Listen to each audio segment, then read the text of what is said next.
And welcome back to the Texas Longhorn Football Channel. I am your host, Anwar Richardson, and welcome back to the 40-Acre Dash. I've been joined today by Travis Gailey, ww writes for OrangeBloods.com, and we've got some breaking news that we are going to discuss. Look, we have been talking for months, and it seems like it's been years, but it's really been months about Texas leaving the Big 12 and eventually joining the SEC. And we all knew that eventually the things would start to happen. Eventually the conversations would take place. And today, we started hearing about conversations that are taking place, essentially through multiple reports that had it. Pete Thamel, I believe, was the first person that broke it. Dennis Dodd had it as well. I don't know who came in first, but you guys, there you go. There's your props. The Big 12 is opening up the conversations with its television partners, is essentially talking about the media rights and export extension. And essentially the Big 12 is getting ready to talk to these conferences, which basically could open the door for Texas and OU to get out of the conference and join the SEC. We've always been thinking about that 2024 range, but it looks like that it could happen. Travis, you got boots on the ground. You have ears. You talk to people that are clearly connected in this television world. Break it down for us in layman's terms what today's announcement means and what it could mean for Texas and OU.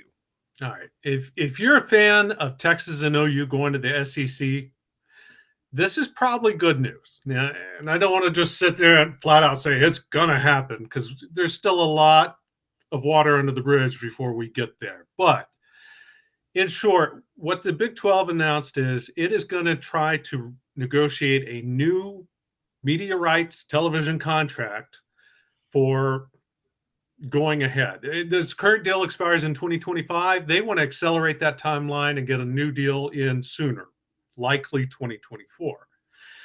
That can't happen without as I understand it, and I'm a journalist, not a lawyer, so when I read contracts, but that can't happen without every member institution agreeing to it, which means UT and OU have leverage here.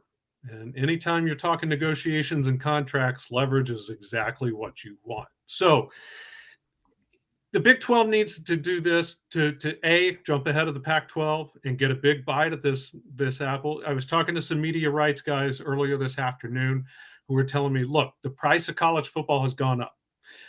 The Big 10 set the market. The SEC is going to get paid. The Pac-12 has started negotiations on their new deal.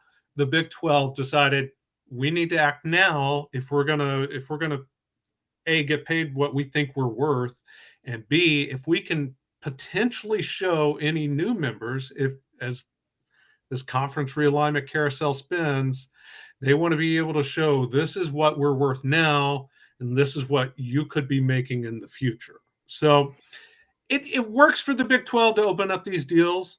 It could also really work for UT and OU because they have leverage to potentially make the jump to the SEC early as well. And that works for the SEC and ESPN. So the thing is, Travis, one of the keys, to this is that the Big 12 is basically leapfrogging the Pac-12 in these conversations. And so I know you got a mental of when all these contracts expire, but basically while the Pac-12 was trying to figure out what's going on and what they're going to do, the Big 12 has just kind of eased themselves in there and said, okay, hey, we'll talk first. And then to what Travis is saying, we'll talk first, and then we'll set the bar, what's what. And then it's all going to be up to the Pac-12 to come to these schools and say, okay, this is what we have, this is what we offer. Or they have all these schools get to say that could potentially leave the Pac-12. You know what? I don't necessarily want that. Give us your explanation on your understanding of when these rights deals kind of expire and how the Big 12, again, leaping the Pac-12 in that conversation. Help us out with that as well. So the Pac-12's deal expires in 2024. And as soon as they lost USC and UCLA, they were like, hey, let's start negotiating early. So they've actually been doing that for about 2 months now. They've been in negotiations with ESPN and Fox, although really it's mostly just ESPN over their rights. The Big 12, by making this move, and trust me, they didn't make this move without having a pretty good idea of what they are worth, even without UT and OU. But the Big 12 making this move tells the Pac 12, we're going to try and get our dollars established now. We know what we're worth, and your value is probably less than that, considering you don't have USC, you don't have UCLA. The biggest markets you have are they have some good markets. They have actually better TV markets than the Big 12 with Phoenix and Seattle and San Francisco. They don't get me wrong, there is some value in the Pac-12, but they don't pull in ratings like the Big 12 does. Even without UT and OU, the Big 12 has pretty good ratings. The Pac-12 has good ratings too after dark. That Pac-12 after dark, that actually does have some value. But if the Big 12 can show the Pac-12 what it's worth, what their true value is, the four corner schools, Arizona, Arizona State, Colorado, Utah, they make up the Four Corners area. Those schools are prime for the plucking. And the reason I say that is because we know the Big Ten. The Big Ten flat out said that we're not done expanding. They're still looking at more schools. When that happens, who knows? Which schools that happens beyond Notre Dame, who knows?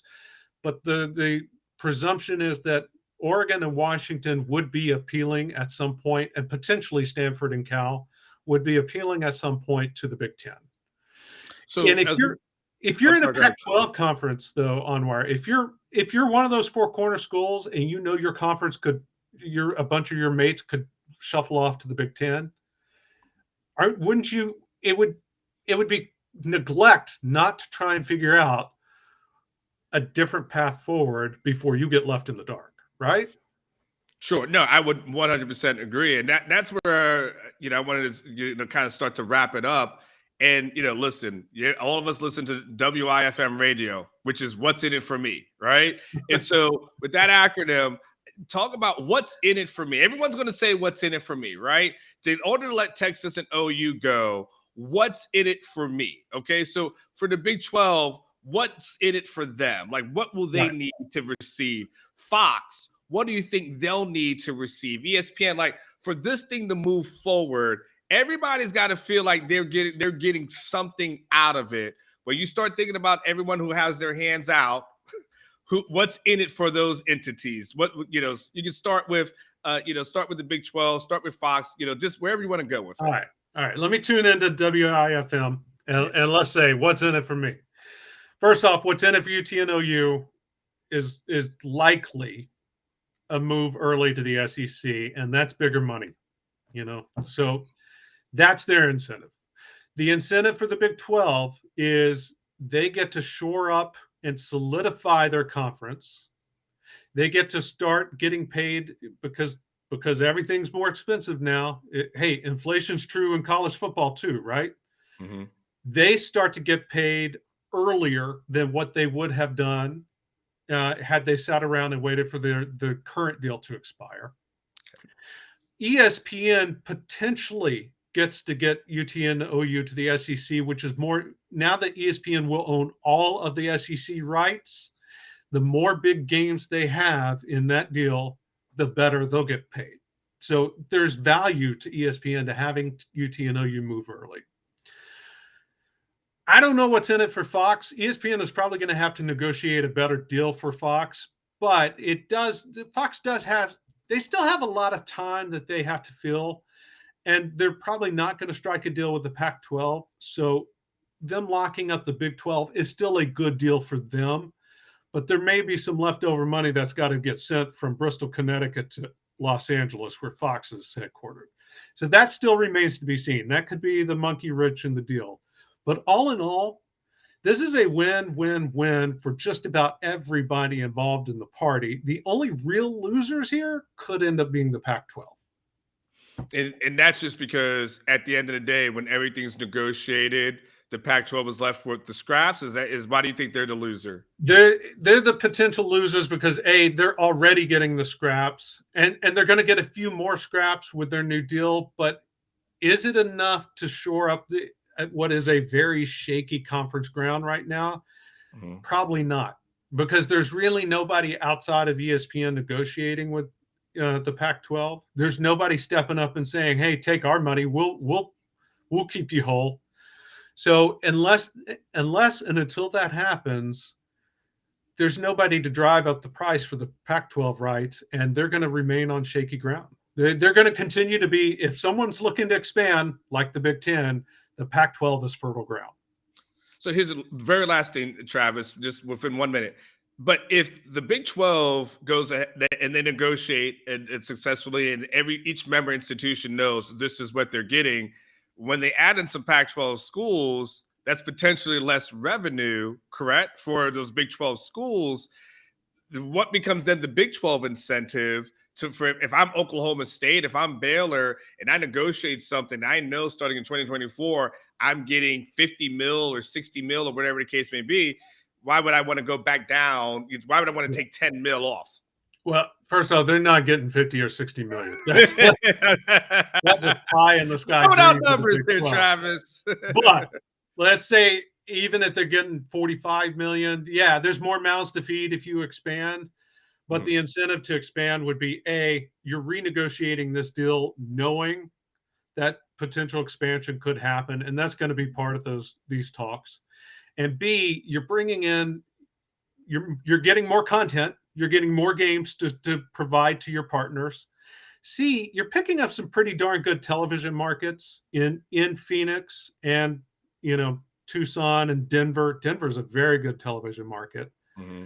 And finally, you're kind of given the old rogering, for Britishism, you're kind of giving the old rogering to the Pac-12, and you're solidifying your conference even more. You're establishing yourself as, if the Big 12 could pull that off, they would be without a doubt the number 3 conference in the landscape. A downside far behind the Big 10 and the SEC, no doubt. But they would still probably be ahead of the ACC, which doesn't have a very good deal, and they'd definitely be ahead of the Pac-12 and the Group of 5. So it makes sense for them from a strength standpoint to do that. Very fascinating stuff. Travis is going to have a lot more information on orangebloods.com. Pay attention. Again, hit like, hit subscribe, get all the updates that are available through this. It's a matter of when, not a matter of if. And now we just got to see when this thing happens. But from main man Travis Gailey, it's Anwar Richardson. Thank you for watching the 40 Acre Dash, and we shall talk soon.